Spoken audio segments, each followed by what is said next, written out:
Marry me, and ask no questions, because if you do, this ends tonight." The words hang in the air, cold and precise, as the pen pauses just inches above the paper. The ink still wet from his signature, Adrian Blackwood standing across from her like a man who has never once doubted a decision in his life. The city lights of Manhattan stretching endlessly behind him through the floor-to-ceiling glass. A skyline built on power, control, and deals just like this one. And yet Clara Bennett doesn't move. Her fingers trembling slightly around the pen, not from fear but from the weight of everything that led her here. 2 in the morning in a private office 30 floors above the street. No witnesses, no family, no vows, just a contract and a choice that will change both of their lives forever. Because this was never supposed to be love. Not for him, not for her, and definitely not like this. Not in a room that smells faintly of leather and rain. Not after a night that began with her standing in the cold outside a diner, counting the last $12 in her pocket, wondering how much longer she could keep pretending everything was fine. And now here she is, staring at a man whose name dominates headlines, whose decisions move markets, whose world should never have collided with hers, yet somehow did, and not by accident, never by accident, because Clara didn't just stumble into Adrian Blackwood's life. She stepped into it with purpose, with a quiet determination hidden beneath secondhand heels and a borrowed coat, the kind of determination that doesn't ask for permission, only opportunity. And Adrian watches her closely, his expression unreadable, as if he's measuring her worth in silence, calculating risk the same way he does in every negotiation. Because to him, this is nothing more than leverage, a temporary solution to a problem he refuses to lose control over, a strategic marriage to secure his position against a board that's been circling like sharks, waiting for him to slip. And Clara is simply the missing piece, the unknown variable he's decided to trust for reasons even he hasn't fully examined yet. Maybe because she didn't hesitate when he made the offer. Maybe because she looked him in the eye instead of looking at his money. Or maybe because there was something in her stillness that felt familiar, like she understood the cost of survival better than most people in his world ever could. And that unsettles him more than he's willing to admit. Because Adrian Blackwood does not like uncertainty, he eliminates it, controls it, owns it. Yet standing here now, watching Clara slowly lower the pen to the paper, he feels something shift, subtle but undeniable, like the beginning of a crack in a foundation he thought was unbreakable. And Clara signs her name with a steady hand, Clara Bennett becoming something else entirely in that moment. Something bound to him not by love but by ink and silence. And when she looks up at him, there's a flicker in her eyes, something he can't quite read, something deeper than desperation, deeper than gratitude, something that feels dangerously close to truth. And she speaks softly, almost too softly to hear, but clear enough that it lands exactly where it needs to. "You said no questions, that goes both ways." And for the first time that night, Adrian doesn't respond immediately, because somewhere beneath the polished surface of control, a single thought cuts through, sharp and unwelcome. He may have just married a stranger, but he has no idea who she really is. The city feels different when you walk out of a building as someone else entirely, and Clara notices it immediately as the elevator doors slide open into the silent marble lobby. The echo of her heels sharper now, more defined, as if the world itself has adjusted to her new name, her new reality. Even though nothing about her feels new at all, the same coat still draped over her shoulders, the same faint chill clinging to her skin from the rain outside, and yet the weight on her left hand is impossible to ignore, a simple ring, understated, deliberate, chosen not for romance but for appearance, and she turns it slightly as she walks, watching how it catches the soft glow of the lobby lights, reminding herself that this is real, that this is done, that there is no stepping back from a signature like that, not when the man who just became her husband is already moving 3 steps ahead, his voice low and controlled as he speaks to someone through his phone, issuing instructions that sound less like a conversation and more like commands, his world already shifting to accommodate this new arrangement while she is still trying to catch up to it. And when the glass doors open and the cool New York air hits her face, she pauses for just a second, breathing it in like she needs proof that she is still grounded, still herself. Before a sleek black car pulls up to the curb with precise timing, the driver stepping out without a word, opening the door as if this had all been planned hours ago. Maybe it had. Maybe everything in Adrian Blackwood's life always is, and Clara slides into the back seat, the leather soft beneath her, the faint scent of cedar filling the space, and Adrian joins her a moment later, closing the door with quiet finality as the car pulls away from the curb, the city lights streaking past the window, in blurred reflections that feel almost unreal. And for a while, neither of them speaks, the silence stretching between them, not uncomfortable but heavy, like something waiting to be acknowledged, until Adrian finally breaks it without looking at her, his voice steady, almost detached. By morning, the press will have a statement. You will have a new wardrobe, a new schedule, and a security detail. Everything will be handled. He says it like a checklist, like she is another acquisition, another piece integrated into his system, and Clara nods slowly. Even though he is not looking, her fingers tightening slightly around the edge of her coat as she processes the speed of it all, the way her life is being rewritten in real time without asking her permission. Except she did give permission. She signed it. She chose this. And that thought settles in deeper than anything else. Because this was never about being swept into luxury. It was about something far more calculated. Something she cannot afford to forget. And Adrian continues, his tone unchanged. There will be events, appearances, you will follow my lead.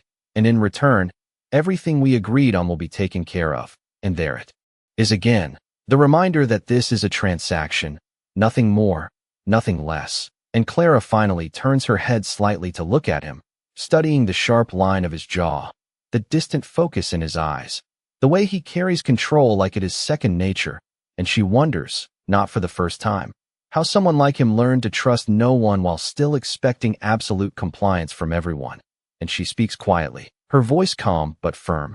And if something does not go according to your plan, and that makes him glance at her, just briefly, just enough for their eyes to meet in the dim light of the car, then I adjust. He replies without hesitation, and something about that answer lingers, something that tells her exactly what kind of man she has tied her life to, a man who does not break, who does not bend, who simply recalculates. And Clara leans back against the seat, turning her gaze back to the passing city lights, her reflection faint in the glass, and for a moment, it is just her again. The girl who stood in the rain hours ago with nothing but a plan and a decision she could not undo. Except now there is more. Now there is a name, a contract, a role she has to play perfectly. Because if she does not, everything she came here for could fall apart before it even begins. And as the car disappears into the flow of traffic, one thought settles quietly but firmly in her mind. She did not just enter his world tonight. She stepped into a game that has already been in motion long before he ever noticed her. And if she is not careful, she might be the one who loses control first. Morning arrives too fast, and Clara barely remembers falling asleep, if she even did. Because the moment her eyes open, she is no longer in the cramped room she used to call home, but in a space so vast and silent it almost feels unreal. Sunlight pouring through floor-to-ceiling windows, stretching across polished floors, and carefully curated furniture that looks untouched, like it exists more for display than for living. And for a second, she just lies there, staring at the ceiling, letting the weight of everything settle into her chest again. The contract, the ring, the name, all of it pressing down in a way that feels heavier now than it did in the quiet intensity of the night before, because daylight has a way of making things permanent, undeniable. And before she can gather her thoughts, there is a soft knock at the door followed by a voice that is polite but efficient. Already moving at a pace she is expected to match, and within minutes the room fills with people she has never met, stylists, assistants, someone holding a tablet outlining her entire day as if it has always belonged to her, racks of clothing brought in with precision, fabrics she has only ever seen from a distance now being presented to her as options, choices she never imagined having. And yet none of it feels like hers. Not really. Not when every decision seems prearranged, every detail aligned with an image she is meant to embody rather than a person she is allowed to be. And she stands there quietly as they move around her, adjusting, measuring, speaking in tones that assume compliance. And she lets them, for now, because this is part of the role, part of the agreement, part of the price she already chose to pay. But even as they work, her eyes drift toward the window, toward the city below that looks so small from this height. And she reminds herself why she is here, why she cannot afford to be overwhelmed. Not now. Not when every step forward is a step deeper into something she planned long before last night ever happened, and somewhere else in the same building. Adrian is already seated at the head of a long conference table, his attention fixed on a series of reports laid out in front of him. The conversation around him sharp and focused, board members speaking in measured tones about numbers, projections, concerns that carry the weight of millions of dollars. And yet beneath it all there is tension, subtle but present, the kind that does not need to be spoken aloud to be understood, because they are watching him, waiting to see if he has secured what they demanded, if he has taken the necessary step to stabilize his position. And when the door opens, and an assistant quietly hands him a tablet displaying the official announcement, a single line confirming his marriage, the shift in the room is immediate, not dramatic, but enough for him to see the calculations change behind their eyes, enough for him to know that for now, the threat has been contained, and he leans back slightly in his chair, expression unchanged, as if this outcome was always inevitable, even though the reality of it still lingers in a place he does not often acknowledge, because marriage, even like this, is not something he ever planned to use as a strategy. And yet here he is, adjusting, recalculating, just as he said he would, while Clara, several floors above, steps into a mirror she barely recognizes, dressed in something tailored perfectly to a life she has not lived, her reflection staring back at her with a confidence that feels borrowed but not entirely unfamiliar. And for a brief moment, she allows herself to wonder how easily she is slipping into this, how natural it feels to stand here, to carry this version of herself without hesitation. And that thought alone is enough to send a quiet warning through her mind, because blending in was always the goal, but feeling at home was never part of the plan. And as she lifts her hand, the ring catching the light once again, she exhales slowly, steadying herself, because this is only the beginning, and already, the lines between who she was and who she needs to be are starting to blur in ways she did not fully anticipate. By late afternoon, everything moves faster than Clara expects, as if the world she stepped into does not allow hesitation. And when she is finally guided out of the penthouse and into another waiting car, the city no longer feels distant but immediate, pressing in through tinted windows as they head toward her first public appearance. A corporate luncheon turned press event that Adrian's team has carefully positioned as a subtle but undeniable confirmation of stability, and Clara sits beside him once again, posture straight, expression composed, every movement now measured not by instinct but by awareness, because she knows this is the moment where she stops being invisible and starts being seen, not as herself, but as his wife, a role that carries weight. She can already feel settling onto her shoulders, and Adrian, seated beside her, glances briefly in her direction before returning his focus to the tablet in his hands, reviewing notes, schedules, names, all of it moving with the same precision that defines him. But there is a slight shift in his attention, subtle enough that most would miss it, as if he is recalibrating not just his plans, but how she fits into them. Because until now she has been an unknown variable, and today will determine whether she remains one or becomes something he can rely on. And when the car comes to a smooth stop outside a sleek glass building, the quiet hum of the city is replaced by the controlled energy of cameras, voices, and movement, the kind that signals attention without chaos. And the moment the door opens, Clara steps out into it, the light catching her just right, the tailored dress, the calm expression, the way she holds herself, all aligning into something that looks effortless even though it is anything but. And for a split second, there is silence, a brief pause as people register her presence. Then the murmurs begin, questions unspoken but loud in the air. Who is she? Where did she come from? How did this happen? And Adrian steps forward beside her, his presence steady, grounding, not touching her, but close enough to signal exactly what needs to be understood. And together they move inside, through a space designed for influence, polished floors, soft lighting, conversations that carry more meaning beneath the surface than on it. And Clara listens as names are introduced, faces turned toward her with curiosity masked as politeness, and she responds the way she has been coached, measured, graceful, careful not to reveal too much, while giving just enough to satisfy the moment. But then something shifts, not in the room, but in the conversation happening just beyond it. A group of executives speaking in lowered voices about a delayed announcement, a potential issue with one of Adrian's major projects, something about a timeline, a partnership that has not been finalized, and Clara catches it. Not the full story, but enough to recognize the pattern, the kind of hesitation that signals risk. And before she can second-guess herself, she leans slightly toward Adrian, her voice low, controlled.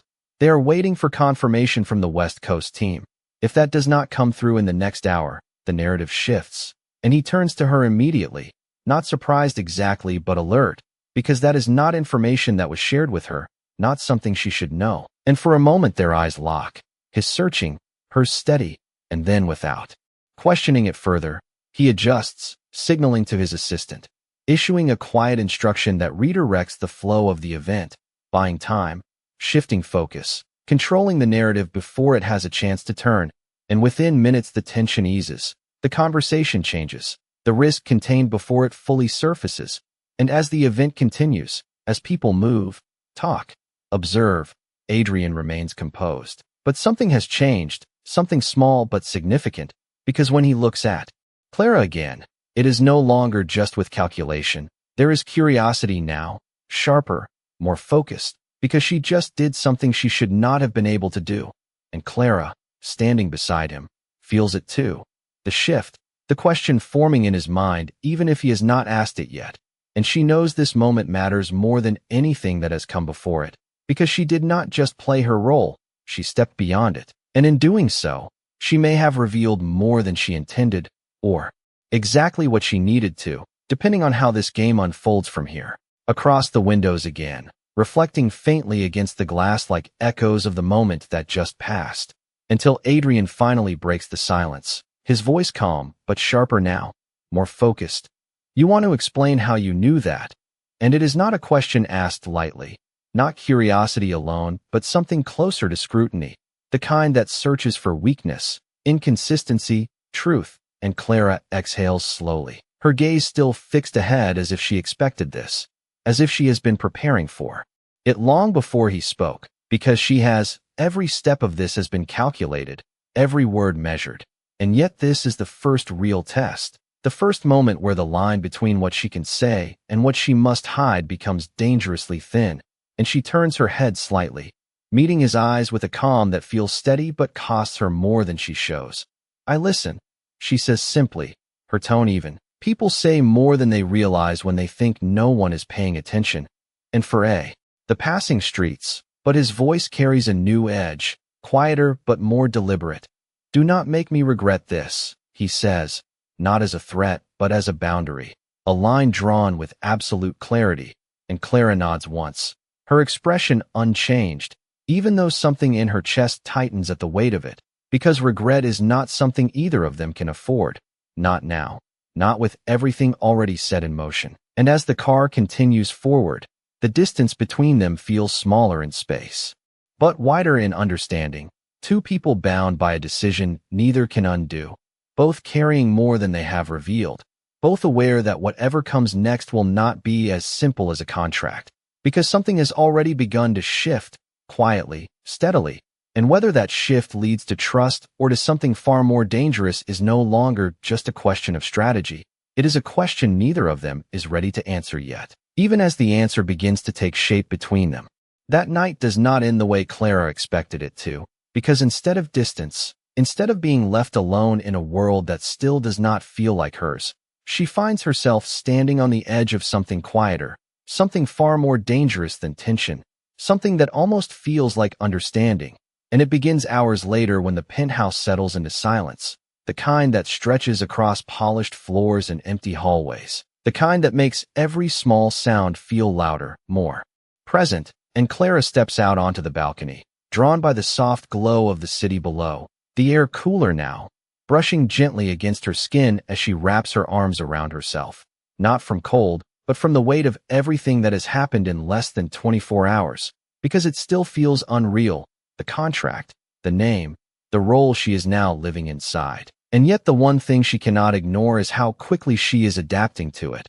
how natural it felt earlier, how instinctively she stepped in, and that thought unsettles her more than anything else, because blending in was part of the plan. But this feels like something deeper, something she did not account for, and she closes her eyes for a moment, steadying herself, reminding herself why she is here, why she cannot lose focus now, not when she is closer than ever. But before that thought can settle, the sound of the sliding door behind her pulls her back, and she does not need to turn to know it is him. The presence alone is enough, controlled, steady, impossible to ignore, and Adrian steps out beside her, not too close, not distant either, just enough to share the space without claiming it, his gaze fixed on the city, hands resting casually against the railing, as if this moment, this quiet, is something he allows himself only rarely. And for a while, neither of them speaks, the silence stretching again, but this time it feels different, less guarded, less sharp, and more real. And Clara finds herself breaking it before she can stop herself, her voice softer now, less calculated. "You always work this late," and Adrian exhales slowly, the sound almost thoughtful. "I do not sleep much," he replies, and there is something in the way he says it, not pride, not complaint, just fact, like it is simply part of who he is. And Clara glances at him briefly, noticing the slight tension in his shoulders, the faint weariness he does not show anywhere else. And for a moment, she sees something beyond the control, beyond the calculation, something human, and that alone shifts something inside her, something she does not want to acknowledge, because it makes everything more complicated than it already is. And Adrian turns slightly then, his eyes meeting hers in the low light, and there is no pressure in his gaze, no demand, just a quiet curiosity that feels more dangerous than any question he has asked so far. "You are not what I expected," he says, and Clara lets out a small breath, almost a laugh, but not quite, because she knows the same could be said about him, even if she would never admit it out loud. And she looks back out at the city, choosing her words carefully, but not entirely hiding. Behind them this time, neither are you. And for a second, something shifts again, something subtle but undeniable, like two people standing at the edge of something neither planned for, something neither fully understands yet. And Adrian studies her just a moment longer before looking away. But the tension in the air has changed, softened, replaced by something quieter, something that lingers in the space between them even after the conversation ends. And Clara feels it.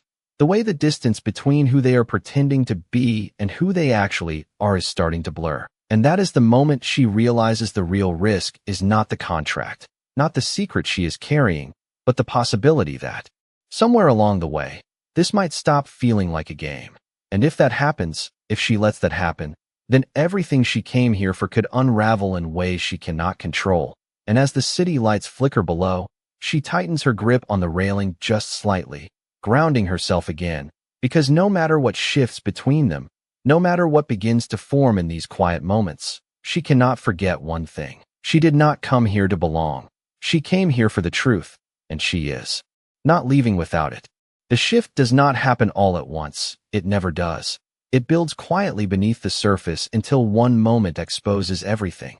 And for Clara, that moment comes sooner than she is ready for, not in private, not in silence, but in the middle of a room filled with people who thrive on power and perception. A late evening board gathering Adrian did not originally plan to bring her to, but circumstances changed, and now she stands beside him once again, dressed in confidence she no longer has to fake, moving through conversations that feel less foreign with every passing hour. Yet something in the air is different tonight, sharper, more calculated, as if the room itself is waiting for something to break, and Adrian feels it too, even if he does not show it, his posture unchanged, his expression controlled, but his attention more alert than before, because he knows these rooms better than anyone, knows how quickly they can turn. And it happens in a single moment, subtle but precise. When one of the senior board members, a man whose influence carries quiet weight, steps forward with a smile that does not reach his eyes and directs a question not at Adrian, but at Clara, "You have adapted remarkably fast," he says, his tone polite but edged with something sharper. "Almost as if you have done this before." And the room stills just slightly, not enough to draw attention, but enough for those who understand to notice, and Clara feels it immediately. The shift, the focus, the unspoken challenge hidden beneath the words, and for a second, just a second, she hesitates, not outwardly, not in a way anyone could easily see, but inside, because this is not part of the plan. Not yet. Not like this. And Adrian turns his head slightly toward her, his gaze steady, not intervening, not rescuing, watching instead, because this is the test, the real one, the one that determines whether she belongs in this world or becomes its weakness. And Clara inhales slowly, grounding herself, letting the noise of the room fade just enough to focus. And then she answers, her voice calm, measured, carrying just enough confidence to hold the space without overstepping it.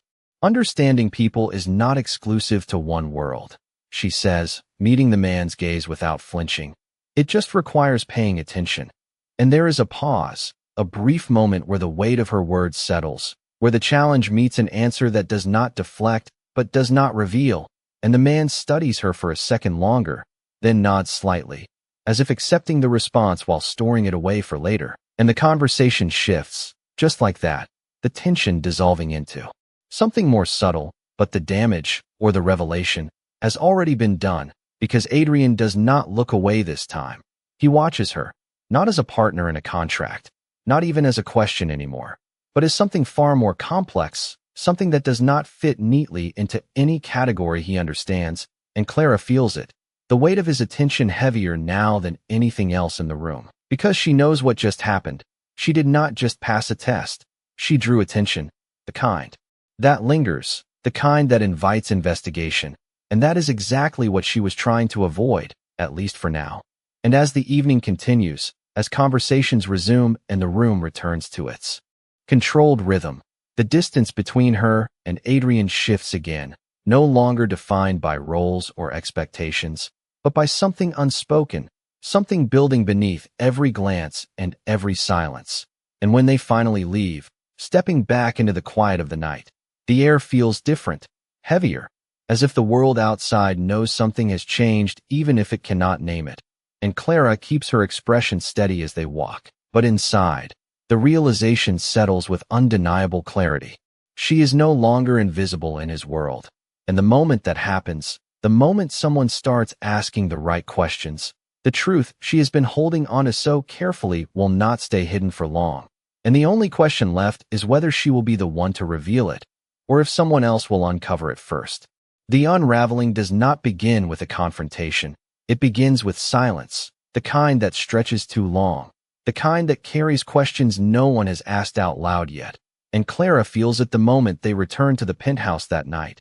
The air heavier than before, the distance between her and Adrian no longer undefined but deliberate, calculated, and she knows without being told that something has shifted beyond repair, because he does not speak to her right away, does not even look at her as he walks past, setting his phone down with more precision than necessary, his movements controlled but sharper now, as if he is holding something back, something he has already begun to understand.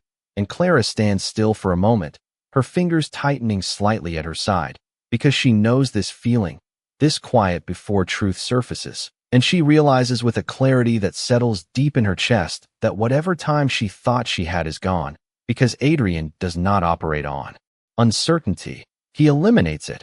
And that means he already has answers, or he is close enough to them that silence is no longer acceptable. And when he finally turns to face her, the calm in his expression is not reassuring. It is final. "You should have told me," he says, his voice low, steady, but carrying a weight that makes everything else fall away. And Clara exhales slowly, not surprised, not anymore, because she knew this moment would come, just not like this, not when things between them had started to feel different. And she meets his gaze, holding it even though it would be easier to look away. "Told you what?" she asks quietly, not as denial but as a boundary, because if this is happening, it will happen fully, not halfway. And Adrian steps closer, not aggressively, not forcefully, just enough to close the space between them, enough that the truth sits directly in front of them with nowhere left to hide. "That you are Clara Bennett," he continues, his eyes fixed on hers, searching, measuring, "daughter of Daniel Bennett." And the name lands harder than anything else he could have said, because it is not just a name, it is history, it is consequence, it is everything she came here for condensed into a single moment. And Clara does not move, does not flinch, even though something inside her tightens, because this is the truth she has been carrying.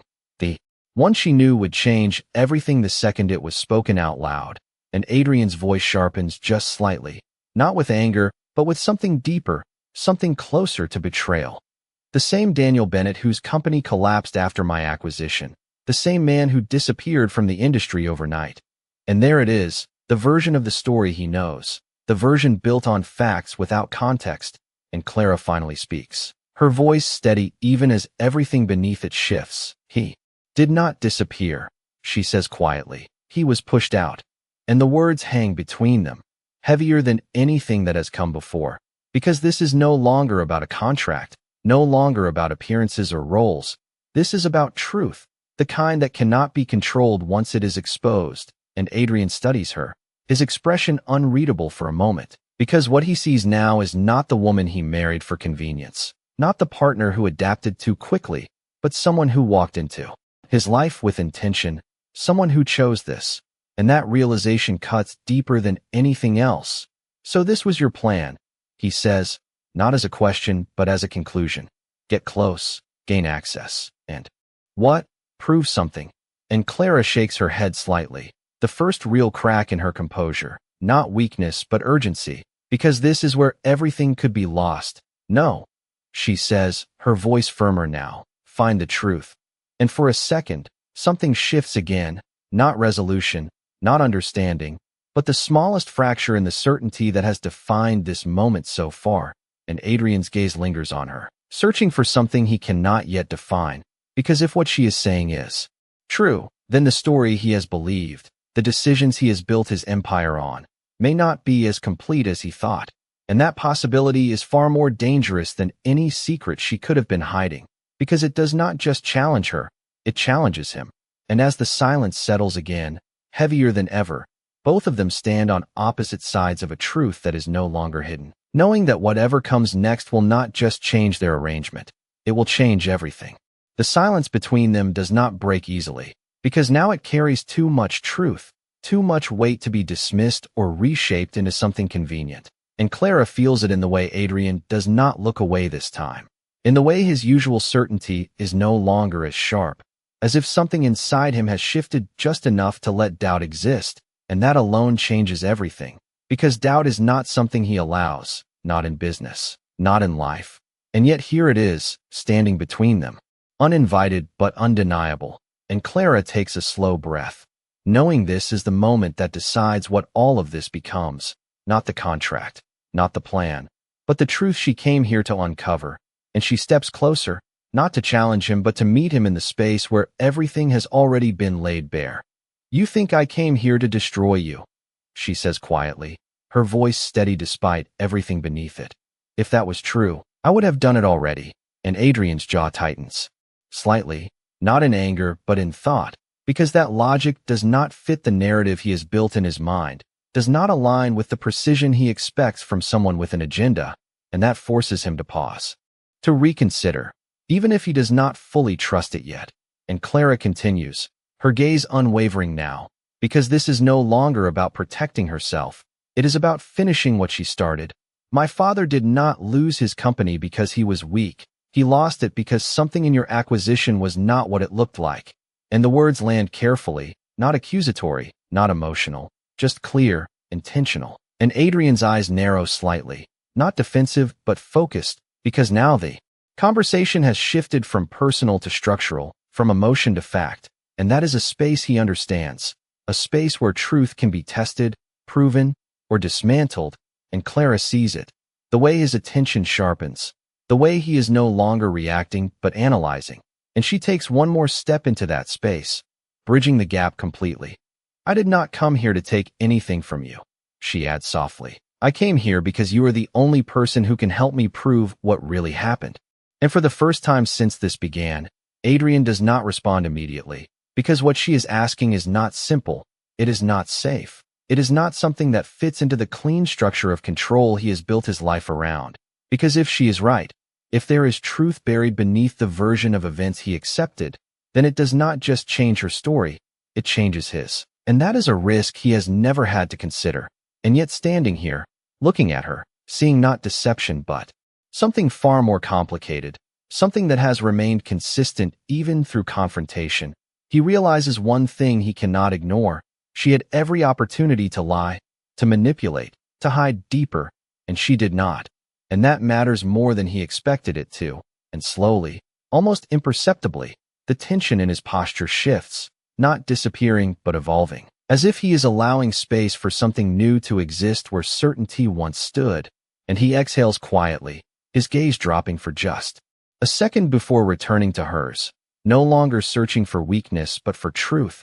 "If I look into this," he says finally, his voice lower now, less guarded, "there is no going back." And Clara nods without hesitation, because she has known that from the beginning. "There never was," she replies, and the simplicity of that answer settles between them, grounding everything that has come before it, because this was never about convenience, never about a contract. It was always about this moment, this choice. And Adrian studies her for one last second before making a decision he does not fully understand yet, but knows he will not ignore. And he steps back slightly, not creating distance, but redefining it. "Then we do it right," he says, and it is not a promise of trust. Not yet. But it is something just as important, a commitment to the truth. And as the city lights stretch endlessly beyond the glass behind them, reflecting a world built on power and perception, something quieter takes shape between them, something